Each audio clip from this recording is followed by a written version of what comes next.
Hello, welcome to episode 161 of the Inside Knowledge podcast for people with IBS. I'm Anna Mapson. This week is the return of my solo podcasting episodes. I've had 2 months of interviewing some amazing experts from all different aspects of supporting people who have digestive health conditions. And I've really enjoyed it. I'd love to hear from you. Who was your favourite guest that I had on? What other guests would you like me to interview? Are there any other topics? I will be doing another interview series, maybe in the autumn. So please email me and let me know if you've got people that you think who should be on my podcast or topics you think I should cover. Today, I want to talk about fibre and how you can increase your levels of fibre in order to feed your gut bacteria. So I want to talk a bit about fibremaxxing, what that is.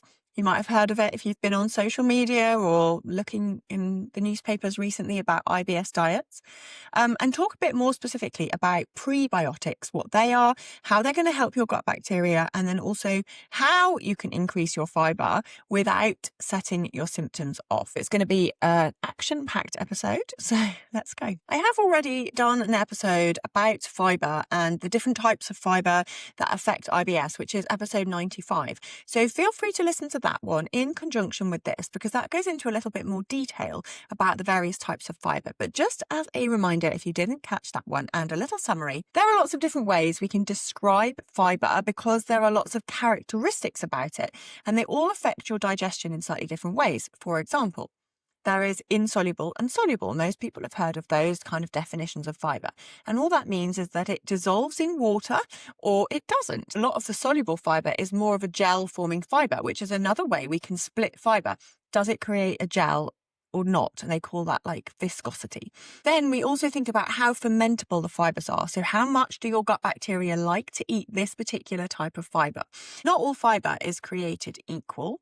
In each of these different sliding scales, foods might be a little bit fermentable, a little bit soluble, a little bit gel forming, or they might be massively gel forming and very soft and gooey once they get into your digestive tract in your large intestine, or maybe they're insoluble roughage like bran and that doesn't digest well, but it's quite fermentable and also quite insoluble. So certain foods have different characteristics. Anyway, listen to that other episode for a lot more detail on that. The reason I wanted you to understand that there are all these different ways to describe and understand how fibre affects your digestion is because there is this trend on social media now called fibremaxxing. So this is about people trying to up their fibre to the most they can tolerate in a day. And, I like the idea that people are encouraging each other to eat fibre. They're trying to see how they can squeeze more fibre into their day. I am all for this, 100%. But the problem with a lot of the people who are doing it and the way that they're approaching it is that they are using fibre powders and not necessarily high fibre foods. And so some people are bloating because it's a lot of fermentable fibres.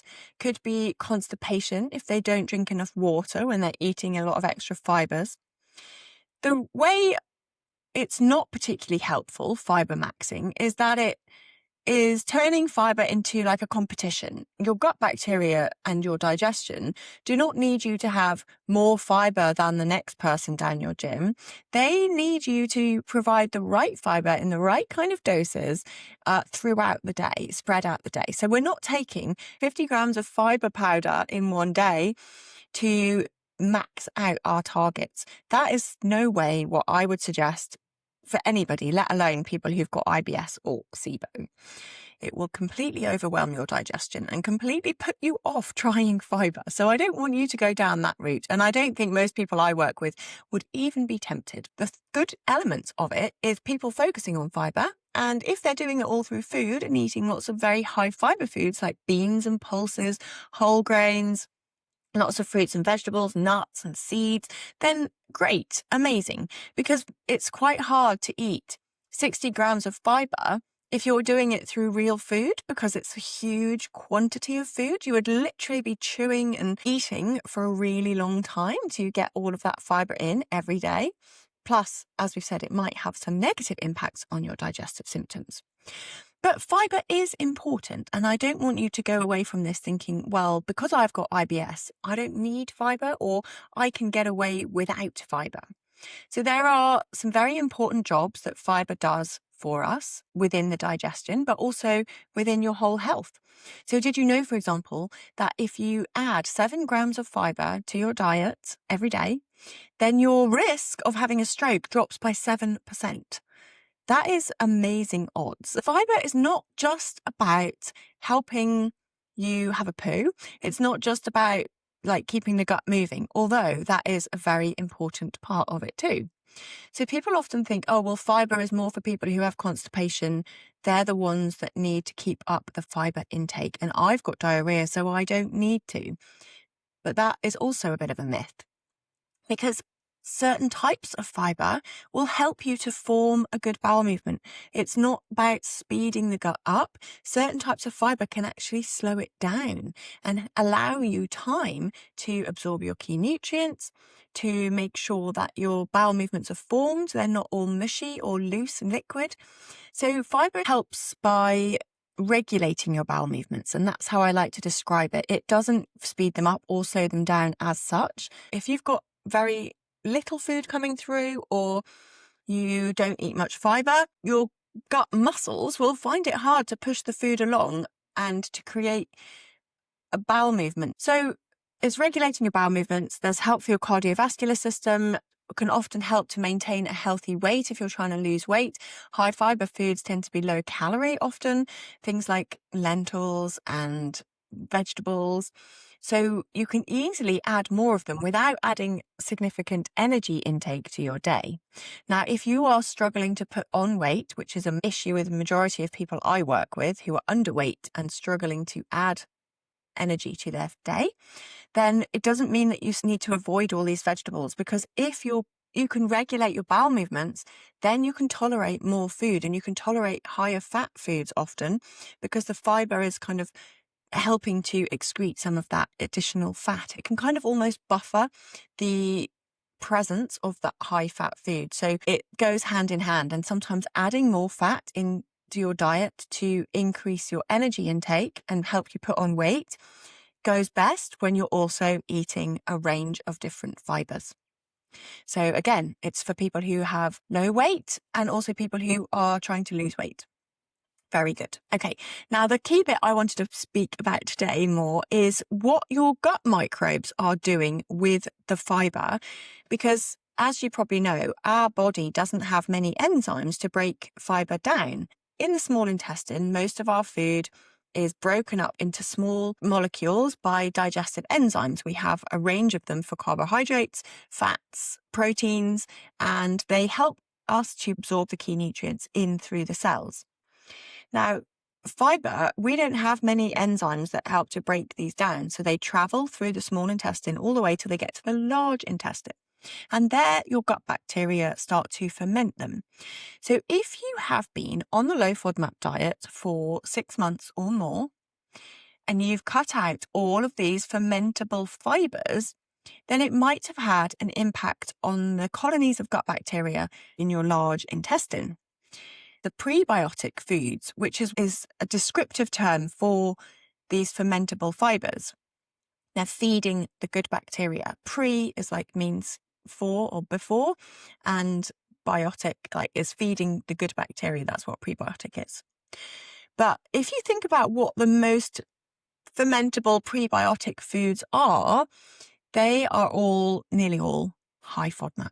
So we're talking about the allium family. That's onions, garlic, leeks, wheat or any whole grains, pulses like chickpeas, talking about apples. A lot of these foods that you will be probably recoiling away from your phone or from your headset if you're listening to this, thinking, well, I can't eat those because I've got IBS.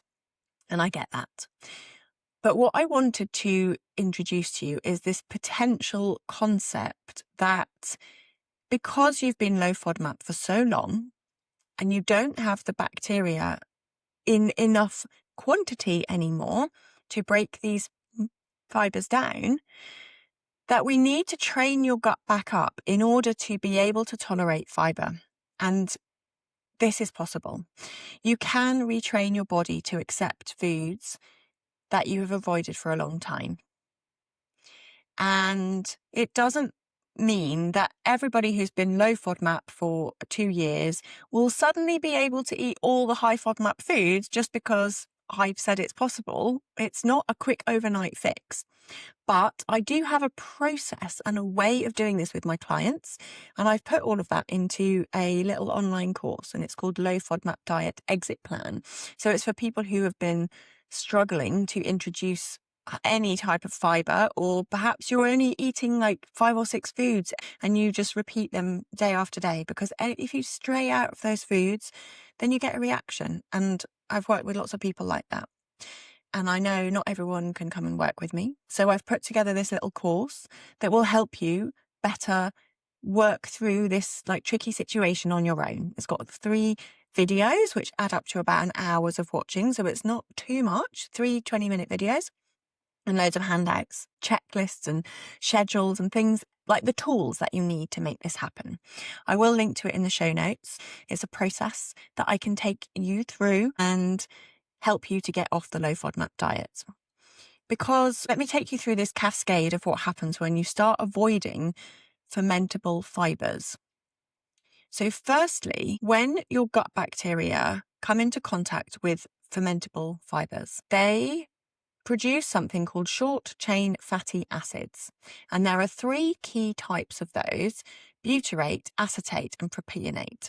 And these short-chain fatty acids do many things for us, but they're very important.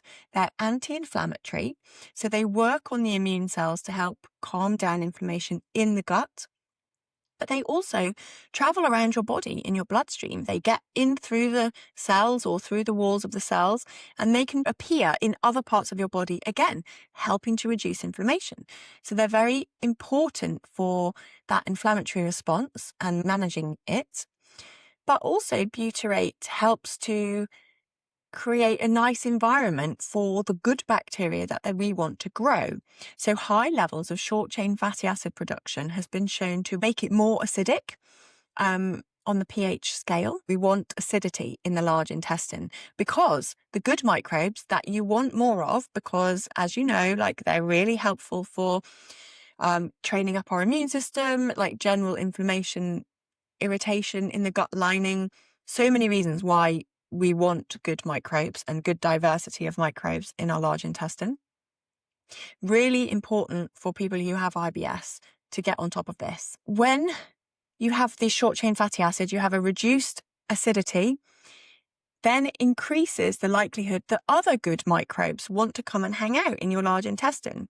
If you have more of an alkaline base, more of like an oxygen created environment, then more of the bad bacteria like to hang out there. And I know I'm massively oversimplifying it by saying good and bad, but just to be clear, some microbes can be perfectly normal, but when they take over your gut, they create symptoms.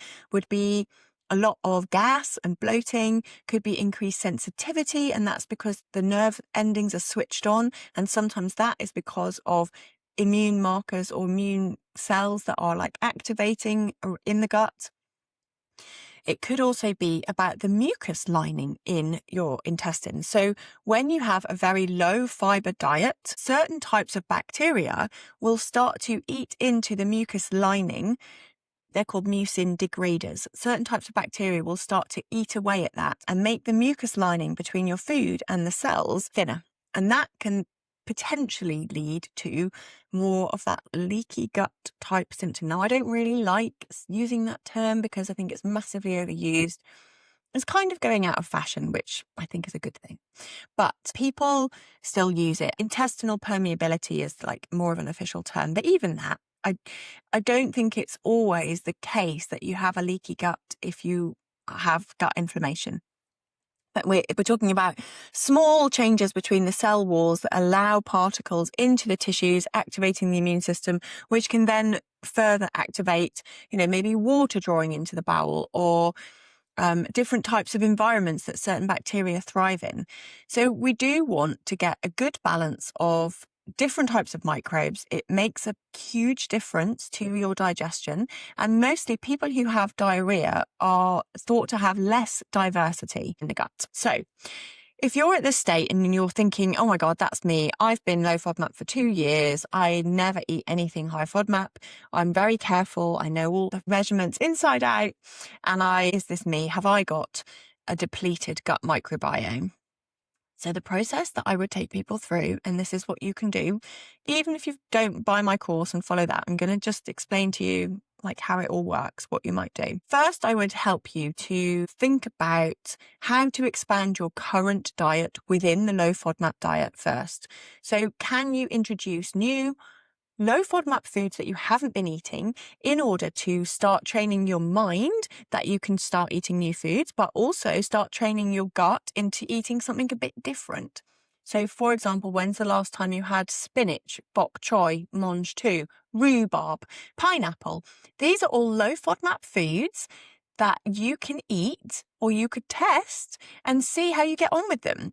And that's helping to broaden out your nutrient intake, because if you're on a very limited, restricted diet for years, you could be at risk of not eating enough key nutrients. And typically these are iron, calcium, B vitamins. Depending on what you're low in, you might be missing out on these foods because of what you're choosing to eat or what you feel like, you're stuck with. I know it's not often a choice for people, and I really do understand that. So I didn't mean that you're just choosing to do this for fun. It's more that you are feeling completely stuck. So I would start with expanding your low FODMAP diet and trying to eat something a little bit new, a little bit different. Then secondly, I would think about trying to establish those, what I call the boring basics, but I mean, are you sleeping for 8 hours a night? Are you doing a little walk every day, getting some exercise? Are you managing how you're eating? Like, are you eating 3 meals a day? Are you eating your meals in a calm way so that you're sitting down, chewing your food, like really taking your time to allow for proper digestion? Are you using laxatives if you're constipated, for example? There are so many things you can do. If you want access to my 5 non-food IBS strategies, you can work through that little workbook. It's free. You can download it and then you'll be signed up to my weekly emails as well. So I'll put a link for that in the show notes as well. But that's a good place to start. Those 2 things. So expand your low FODMAP diet and try and spend a few weeks really focusing in on the non-food aspects that affect our gut health and our digestion, because that's a good foundation. Then what you want to think about is trying a few challenges with certain types of FODMAP foods that potentially you're not as worried about. So is mushrooms a problem for you? Is red pepper a problem? Maybe you're going to pick something butter. Maybe you haven't had any dairy for years, but actually butter doesn't really contain lactose. So can you manage butter? Pick another food and then do some small trials. And this is a very careful process that you need to take at your own pace. There is no point rushing through it on someone else's schedule.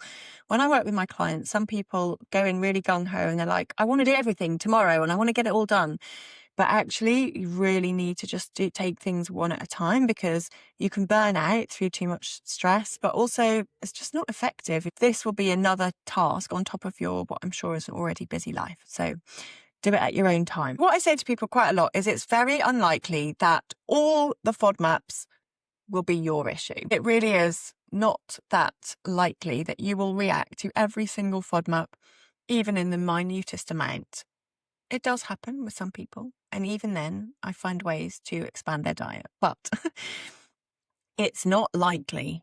And so doing these challenges, it takes a bit of courage. And it takes knowing the process, like having a process to follow, guidance and support. And that's what I offer. But if you are at home trying to think about doing this on your own, sticking to the process, sticking to remembering why you're doing this, like engaging with that motivation. And your why might be, I want to go on holiday this summer, or I want to be able to go out for dinner with my family on a Friday night, or I want to be able to enjoy an ice cream this summer. Like whatever it is that's your goal, let's think about that and try and bring that to the forefront, because the behaviors and changing your mindset about eating is as important as focusing on the gut bacteria.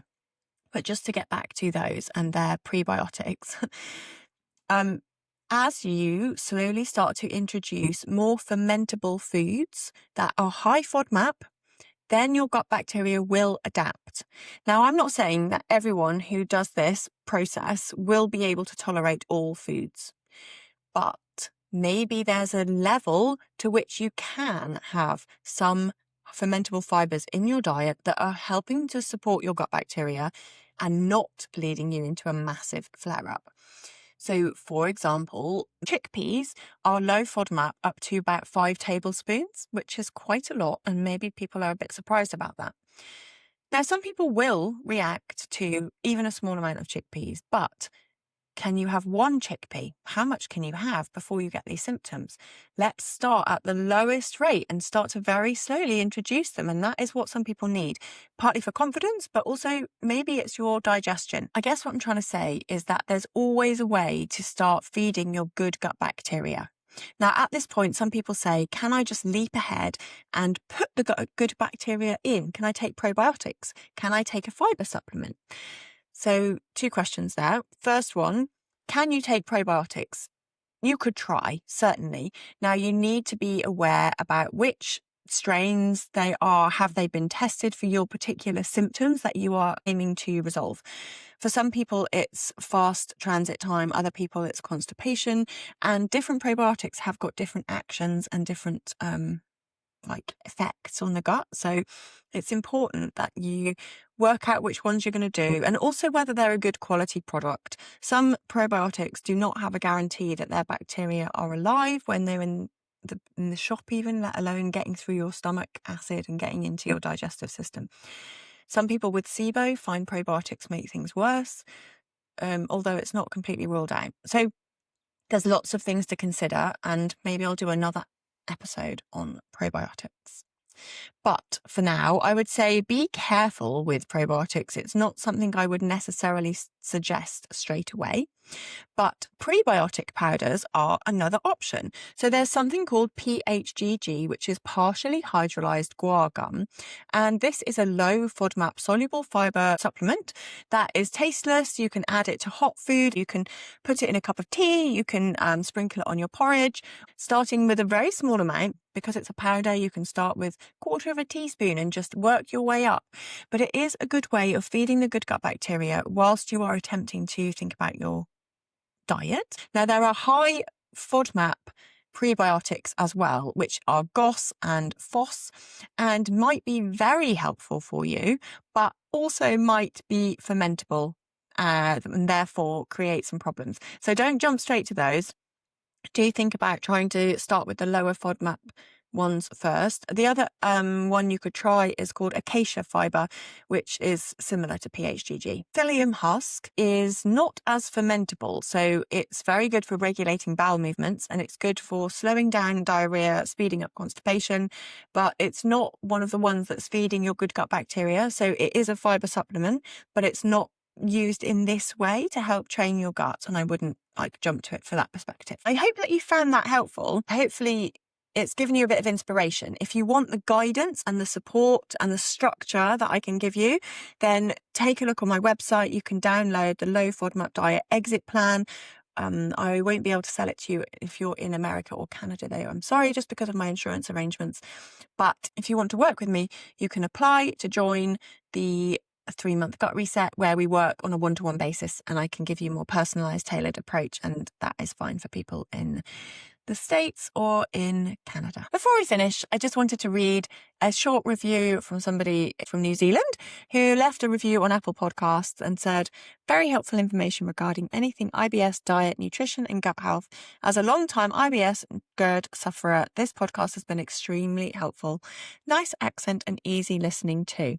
So thank you so much for that person for sending me that review. And if you would like to read me a review, I would really appreciate it. You can leave a text review on Apple Podcast, but you can also just click like or 5 stars on other podcast apps such as Spotify. And please do subscribe if you have found this podcast useful and you want to hear next week's version. So thanks so much for listening to this episode of the Inside Knowledge podcast. Better digestion for everyone.